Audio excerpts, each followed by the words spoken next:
ke-24. Pukul 2 dini hari aku dan Rita sudah sampai di rumah Bu Ratna. Seperti biasa, rumah ini terlihat sangat angker dan menyeramkan. Dari hawanya saja sudah terasa berbeda. Rumah ini sangat gelap, seperti tidak ada penghuninya. Kenapa Bu Ratna tidak menyalakan lampu? Rita, bangun. Kita sudah sampai. Aku mengguncang tubuh Rita untuk membangunkannya. Sejak tadi, aku sudah menyingkirkan sapu tangan dari wajahnya agar dia segera bangun. Tidak ada respon. Aku memercikan air ke wajahnya. Tidak mungkin aku masuk ke dalam tanpa Rita. Terlebih aku tahu kalau di dalam hanya ada Bu Ratna sendiri. Lagi pula pintunya pasti dikunci. Bangun. Kita sudah sampai di rumah ibumu. Ucapku lagi. Rita sudah sadar. Tapi sepertinya kesadarannya belum pulih betul. Kok gelap banget rumah ibu? Gumam Rita lirih. Namun masih bisa kudengar. Sepertinya ibu tidak ada di rumah. Jawabku. Ibu pasti ada di rumah. Kak, ayo kita turun. Ajak Rita padaku. Ini masih pukul 2 dini hari. Apa kau yakin Bu Ratna akan membukakan pintu? Jarak antara kamar Bu Ratna dengan pintu utama itu jauh. Kita berteriak memanggil pun Bu Ratna tidak akan mendengarnya. Ucapku. Kak Bima lupa siapa aku. Aku juga penghuni rumah ini. Sejak dulu aku selalu bisa masuk tanpa dibukakan pintu. Ayo kita turun. Kak Bima lihat kemampuanku. Ucap Rita sembari menarikku untuk turun dari mobil. Kak Bima tunggu di sini. Aku akan bukakan pagarnya. Ucap Rita. Tanpa membuang waktu lama Rita menaiki pagar besi setinggi 2 meter itu dengan mudah. Setibanya dia di dalam, pagar itu langsung bisa terbuka olehnya. Ayo Kak, bawa saja mobilnya masuk. Pintanya kemudian. Lalu bagaimana caranya kita masuk ke dalam? Tanyaku pada Rita. Rita sudah berusaha membuka pintu utama, tapi nyatanya tidak bisa karena pintunya dikunci. Terpaksa kita masuk melalui jendela kamarku. Ucap Rita. Aku hanya mengikuti langkahnya. Hanya menggunakan sebilah besi. Rita berhasil mencongkel jendela hingga berhasil dibuka. Dari mana kau mendapatkan besi itu? Tanyaku. Karena sejak tadi kami tidak membawa peralatan. Ini senjata andalanku. Kak, aku selalu menyimpannya di sini. Kalau aku tidak bisa masuk, aku selalu menggunakannya. Ucap Rita. Ayo kita masuk. Aku masih sangat mengantuk. Sambungnya. Kenapa rumah ini sangat gelap? Apa orang tuamu sudah bangkrut hingga tidak mampu membeli BBM genset? Atau sekedar minyak lampu untuk menyalakan lampu teplok? Gerutuku. Mungkin saja. Jawab Rita asal. Aku tidur dulu ya Kak. Jangan ganggu. Sambungnya. Tanpa memperdulikan nasibku yang tidak tahu harus tidur di mana. Lalu aku tidur di mana? Di kamar yang biasa kakak gunakan? Ataukah Bima mau tidur bersamaku? Dalam kondisi seperti ini, sempat-sempatnya Rita menggodaku. Lebih baik aku tidur di sofa daripada tidur bersamamu. Berbekal pencahayaan dari flash ponsel, aku keluar dari kamar Rita menuju ruang tamu. Masih dalam pertanyaan, kenapa rumah ini sangat gelap? Sekedar lampu teplok saja tidak ada. Apa Bu Ratna tidak ketakutan tinggal di rumah besar seperti ini dalam keadaan gelap? Aku membaringkan tubuhku di atas sofa panjang yang ada di ruang tamu. Berkali-kali aku memejamkan mata, namun enggan tertidur. Suhu udara yang dingin membuatku tidak nyaman, belum lagi perutku yang melilit minta diisi. Kebiasaan memang, kalau malam begini selalu kelaparan. Sebenarnya aku merasa tidak enak kalau harus menjelajahi dapur Bu Ratna tanpa seizinnya. Tapi mau gimana lagi, rasa lapar tidak bisa kutahan. Aku meraih ponselku yang ada di atas meja, menyalakan flash untuk menerangi jalanku menuju dapur. Sekedar mencari mie instan untuk mengganjal perutku malam ini. Melangkah dengan sangat pelan, takut menimbulkan suara yang akan mengganggu istirahat penghuni rumah. Aku merasa seperti seorang pencuri yang takut ketahuan. Membuka satu persatu lemari tempat di mana biasa Bu Ratna menyimpan makanan. Tidak ada, semua lemari kosong. Tidak menyerah, aku mencari ke lemari es. Membuka freezer, kosong. Tidak ada apapun di dalam. Baiklah, mungkin di bagian bawah. Aku membuka pintu kulkas bagian penyimpanan sayuran. Saat baru saja terbuka, aroma busuk menyeruak menusuk hidung. Ampun. Aku menjauhkan wajahku dan menutup kembali pintu kulkas itu. Kenapa bau sekali? Berapa lama kulkas ini tidak menyala? Apa mungkin ada sayuran yang busuk karena lama tidak dinyalakan? Mencari kesana kemari, tapi aku tidak menemukan apapun yang bisa dimakan. Kalau begini ceritanya, aku harus menahan lapar hingga pagi. Bahkan untuk air minum saja tidak ada. Rumah ini seperti tidak dihuni dalam waktu yang lama. Kotor dan tidak terurus. Aku memutuskan kembali ke ruang tamu. Berbaring di atas sofa panjang sambil menutup wajahku dengan tangan di atas wajah. Dipaksa bagaimanapun mata ini tetap tidak bisa terlelap. Apa aku minta bantuan Rita saja? Mungkin Rita punya makanan di kamarnya. Sejenis biskuit misalnya. Rita, panggilku. Ada apa lagi sih, Kak? Gerutunya. Mungkin kesal karena aku mengganggu istirahatnya. Apa kamu menyimpan snack yang bisa dimakan? Aku lapar banget. Aku sudah cari makanan di dapur, tapi tidak ada. Ucapku. Sebenarnya gengsi, tapi aku mengesampingkan gengsi itu demi perut. Coba kakak lihat di lemari itu. Ucap Rita sembari menunjuk lemari kecil di sudut kamarnya. Dengan cepat, aku membuka lemari itu. Kosong. Tidak ada makanan apapun di dalamnya. Tidak ada apa-apa. Ucapku kesal. Lalu aku harus bagaimana, Kak? Rita menggerutu sambil menggaruk kepalanya. Bantu aku cari apa saja yang bisa dimakan. Aku punya penyakit lambung. Kalau tidak makan nanti aku bisa mati. Ucapku dengan wajah memelas. Benarkah? Ternyata seorang dokter juga bisa terkena penyakit. Apa gunanya kau jadi dokter kalau mengobati dirimu sendiri? Kau tidak bisa. Ucap Rita. Terserah kau saja. Sekarang bantu aku cari makanan. Tidak menjawab lagi. Rita menuntunku keluar kamarnya. Entah kemana tujuannya. Yang penting aku ikut saja. Tapi, langkahku terhenti saat menyadari kalau Rita membawaku ke depan kamar Bu Ratna. Aku masih ingat kamar ini. Kamar di mana aku masuk dan melihat jas 4D Om Doni. Mama. Rita mengetuk pintu sebelum masuk. Mama, ini Rita. Apakah Mama di dalam? Tidak ada jawaban. Sudahlah, Rit. Aku merasa tidak enak kalau kita harus mengganggu tidurnya Bu Ratna. Tidak apa-apa, Kak. Daripada kau mati. Jawabnya asal. Karena tak kunjung mendapat jawaban, Rita memutuskan untuk masuk. Menekan knob pintu dengan pelan. Saat pintu terbuka, aroma busuk kembali menyeruak. Aku yang masih memegang ponsel menyoroti ke dalam kamar. Astagfirullahaladzim. Mama, tidak percaya dengan apa yang kulihat. Begitu juga dengan Rita. Dia berlari menghampiri ibunya yang terbaring lemah di atas tempat tidur. Badannya kurus kering. Kotoran berceceran di mana-mana. Belum lagi jas 4D Om Doni yang berada di sampingnya. Jas 4D Om Doni sudah tidak bisa dikenali. Hanya tinggal tulang belulang saja. Mama kenapa? Tangis Rita pecah saat itu juga. Memeluk ibunya yang terbaring lemah. Coba periksa Mama, Kak. Pintanya. Aku mendekat, memeriksa denyut nadi Bu Ratna. Alhamdulillah, beliau masih hidup. Bu Ratna masih hidup. Kita harus membawanya ke rumah sakit untuk segera ditangani. Ucapku. Kalau begitu ayo kita bawa Mama ke rumah sakit sekarang. Ucap Rita. Pegang ponselnya biar aku yang bawa Bu Ratna ke mobil. Rita menerima ponsel dari tanganku. Tapi, baru saja ingin mengangkat tubuh Bu Ratna. Dia menolaknya. Apa yang terjadi? Ma, kenapa Mama jadi seperti ini? Rita langsung bertanya saat melihat ibunya sudah sadar.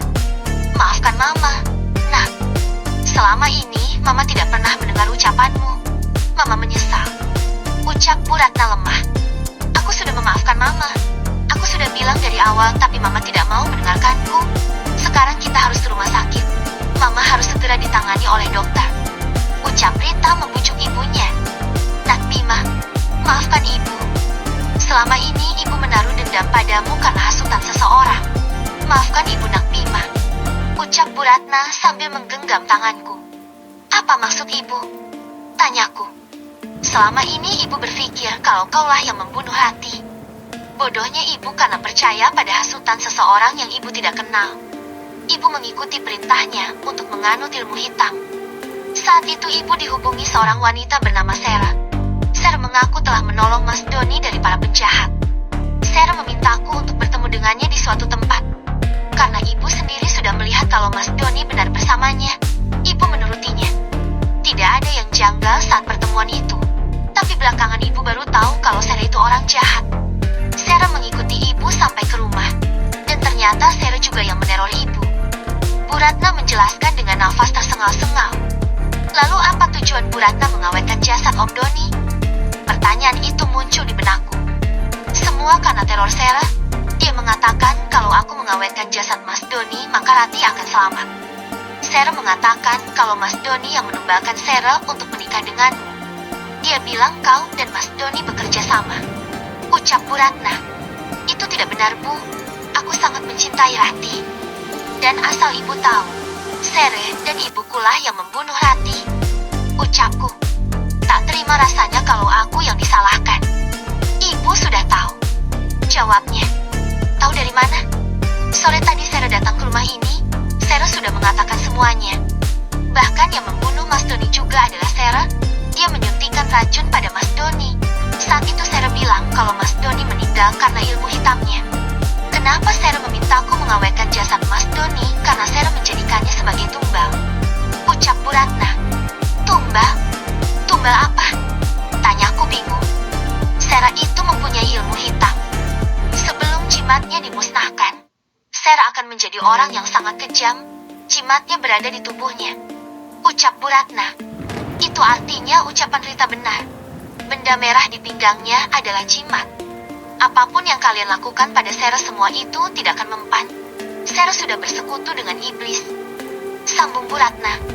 Lalu apa yang harus kita lakukan agar Sarah bisa dikalahkan? Tanyaku. Kalian berdua harus bisa mengeluarkan jimat itu dari tubuh Sarah. Ucap Bu Ratna. Dan satu lagi, tolong keluarkan jimat ini dari tubuh ibu. Setelah itu kalian bakar jimatnya agar ibu bisa istirahat dengan tenang. Sambungnya.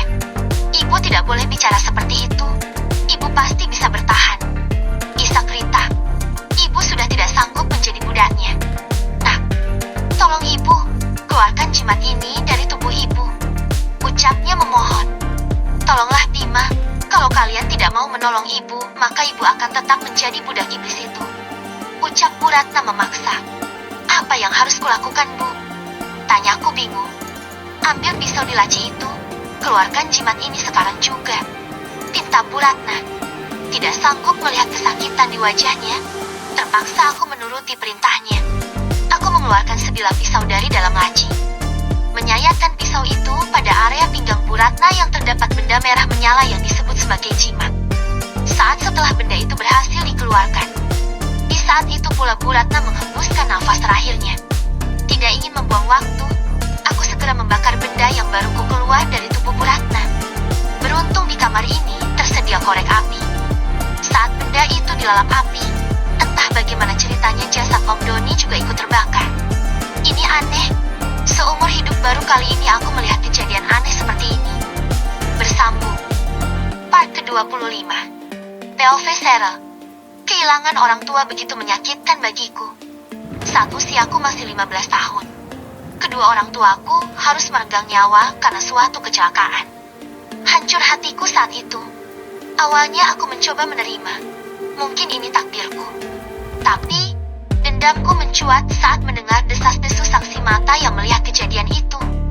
Kejadian di mana orang tuaku ditabrak dan dibiarkan begitu saja di jalanan. Dendam membawaku untuk menyelidiki semuanya.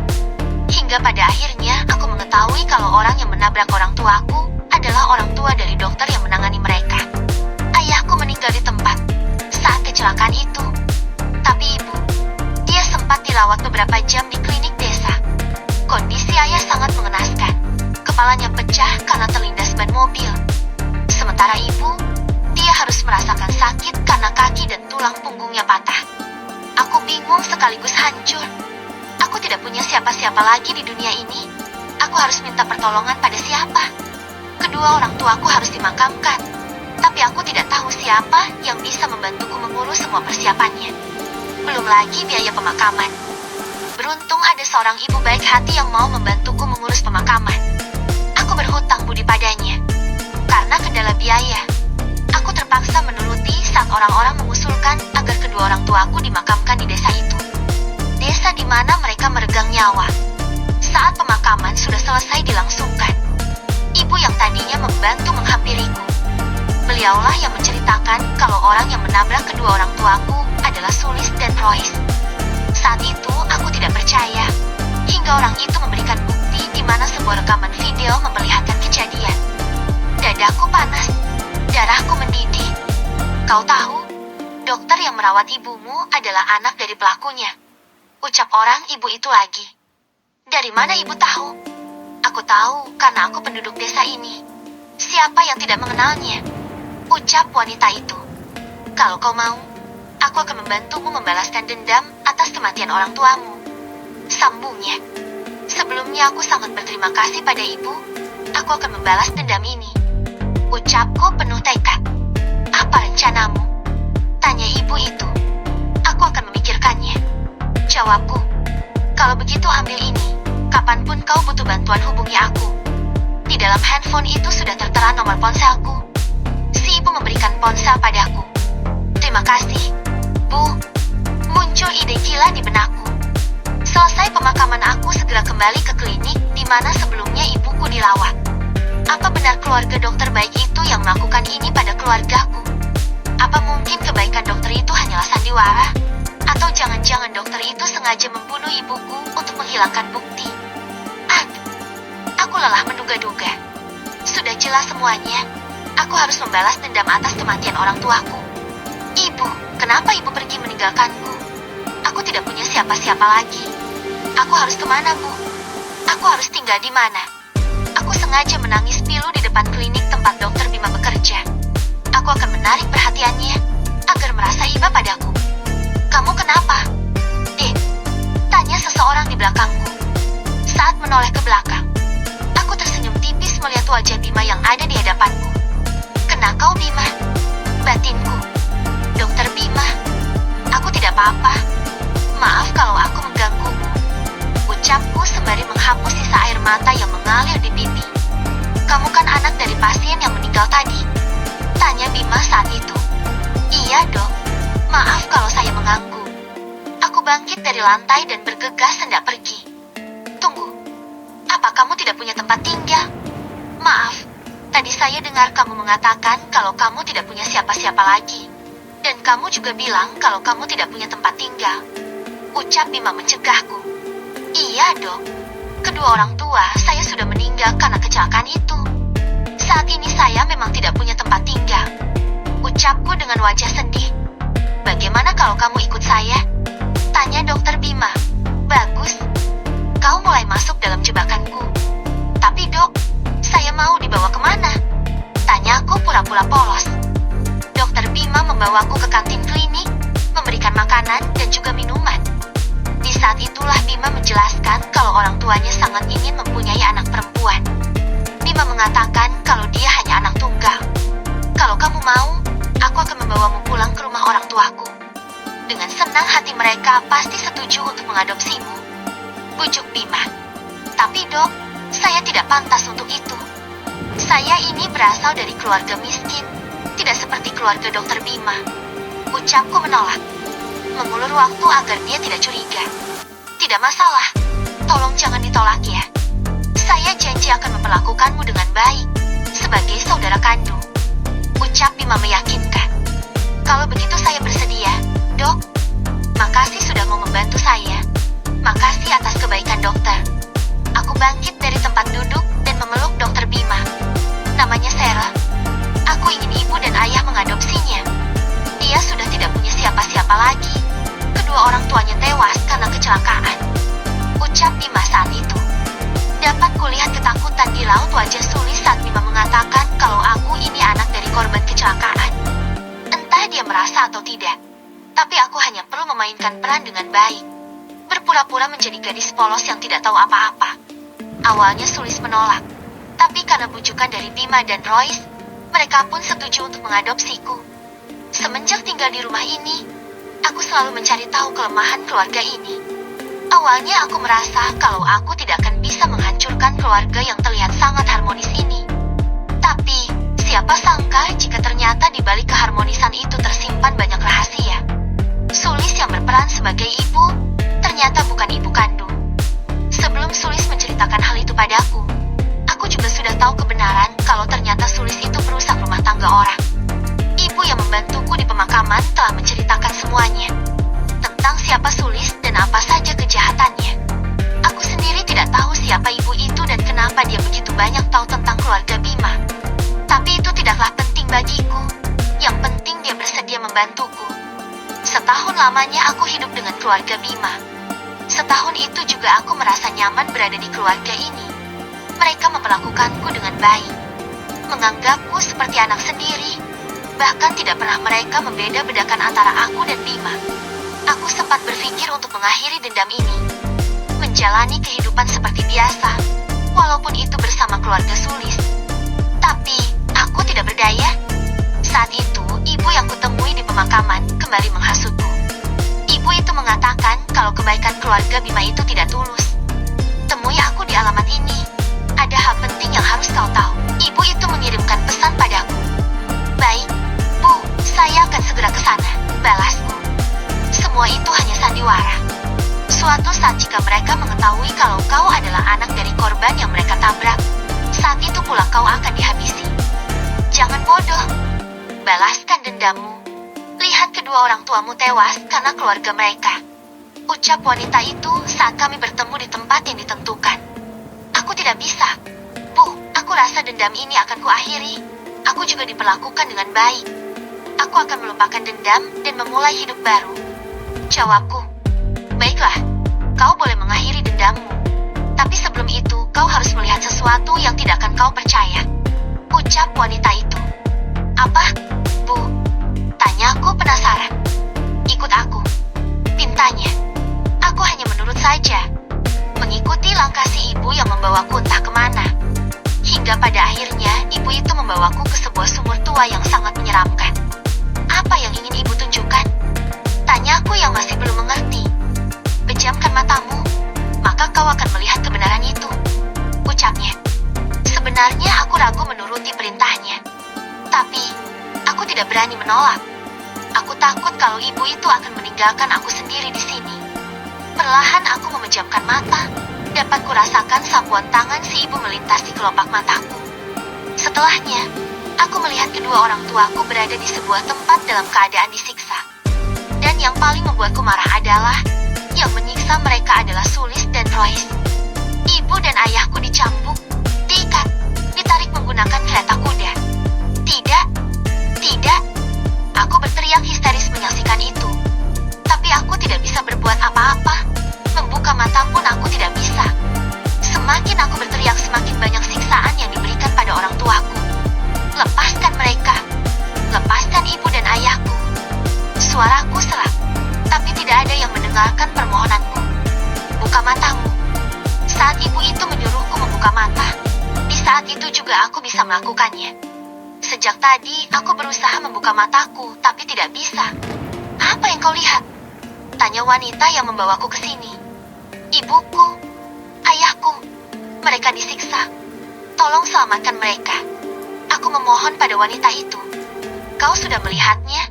Dan yang melakukan itu adalah Royce dan Sulis.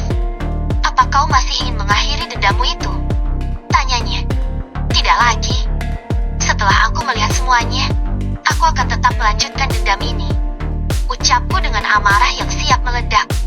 Bagus. Tapi apa kau tahu kalau lawanmu bukan orang sembarangan? Apa maksudnya? Tanyaku bingung. Arwah kedua orang tuamu disiksa dan dijadikan budak di alam lain. Keluarga Bima melakukan itu untuk mencapai kesuksesan. Karena lawanmu orang yang menganut ilmu hitam, kau juga harus punya pelindung. Ucap si ibu. Tapi bagaimana aku melakukannya? Aku akan membantumu. Bersiaplah. Di saat itu juga aku melakukan ritual yang aku sendiri tidak tahu kegunaannya. Aku diminta duduk bersila di depan sumur tua. Aku hanya menurut tanpa perlawanan. Sejak saat itu, aku jadi lebih mudah marah dan tidak bisa mengontrol emosi. Mulai hari ini aku akan bersumpah membalas dendam atas apa yang mereka lakukan pada keluargaku. Lulus sekolah menengah atas, aku memilih melanjutkan pendidikan di kota. Bukan semata karena ingin menuntut ilmu. Aku sengaja menjauh dari keluarga ini agar aku bisa leluasa menyusun rencana untuk menghancurkan mereka. Hari itu, aku berhasil menjebak Royce. membuatnya seolah-olah sedang berselingkuh dengan wanita lain. Padahal itu hanya rekayasaku saja. Aku sengaja membayar wanita itu untuk menjebak Royce. Setelah misiku berhasil, aku pun melanjutkan misi selanjutnya, yaitu menyalakan api kemarahan Sulis. Aku berhasil. Sulis tersulut emosi dan membunuh suaminya.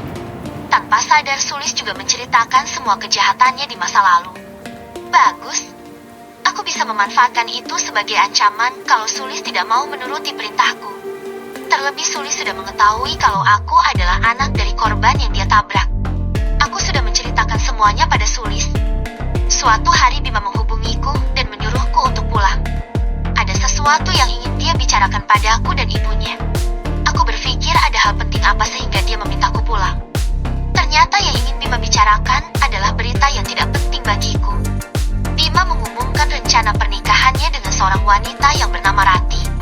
Melihat kebahagiaan di wajah Sulis dan Bima, hatiku kembali meradang. Aku tidak terima ini.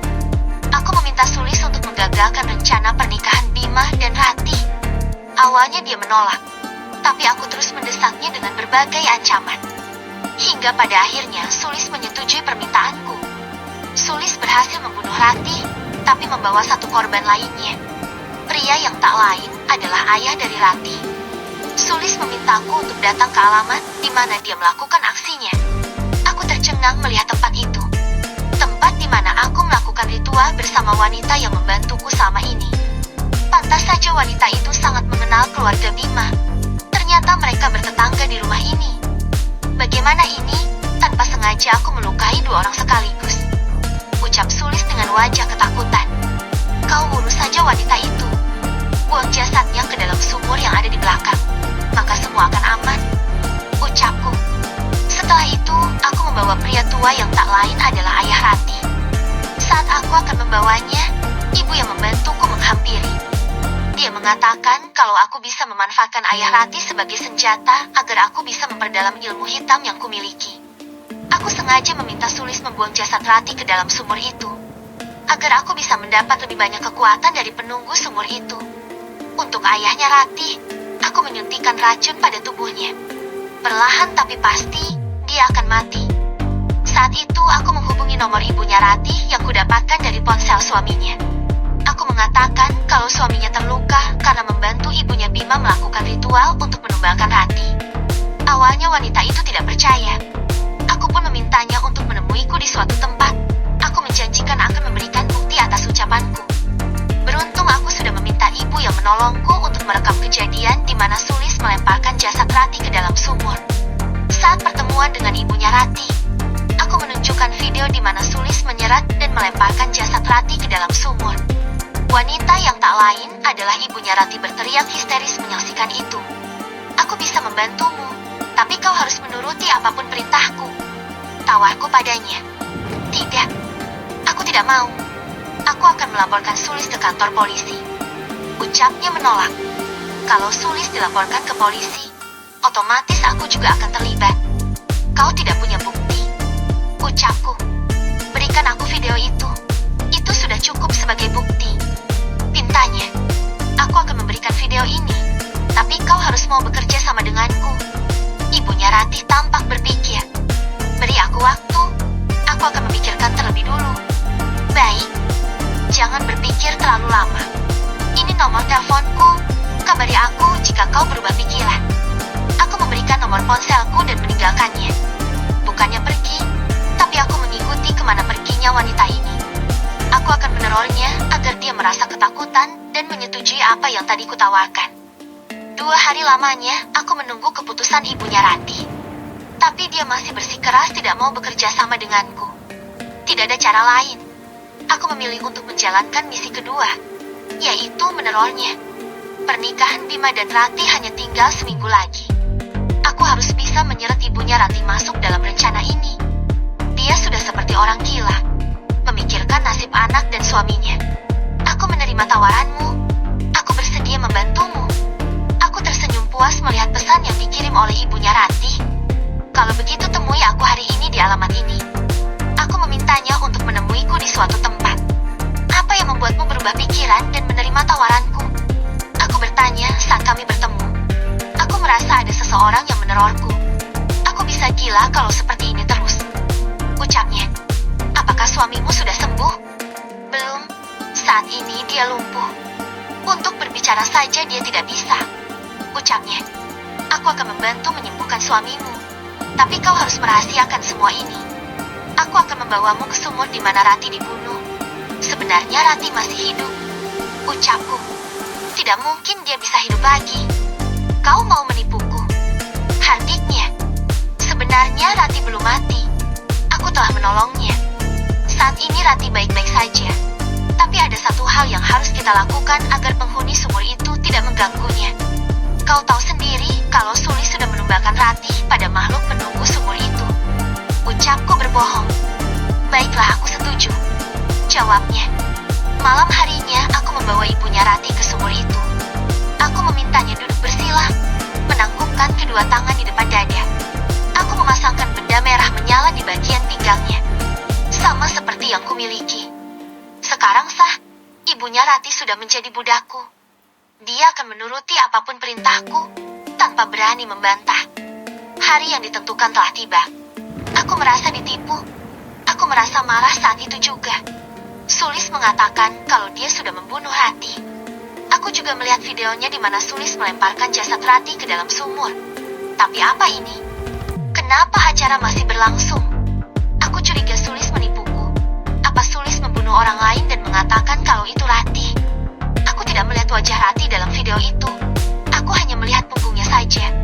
Untuk membuktikan kecurigaanku, aku terpaksa ikut dalam acara pernikahan Bima. Aku kaget melihat pengantin wanita yang ada di dalam kamar. Wajahnya pucat walaupun sudah dipoles makeup. Dia memandangku dengan tatapan tajam. Apa-apaan ini? Tidak ingin menduga-duga. Aku segera pamit dan meninggalkan acara yang belum selesai. Aku akan mendatangi sumur itu. Bagaimana mungkin Rati masih hidup? Di perjalanan, aku bertemu dengan wanita yang menolongku. Jangan khawatir, akulah yang membangkitkan arwah Rati. Aku melakukan itu agar Bima semakin menderita. Aku akan membuatnya merasa bersalah seumur hidupnya. Ucap wanita itu seperti tahu apa yang kupikirkan. Apa rencanamu? Tanyaku tak paham. Lihat saja.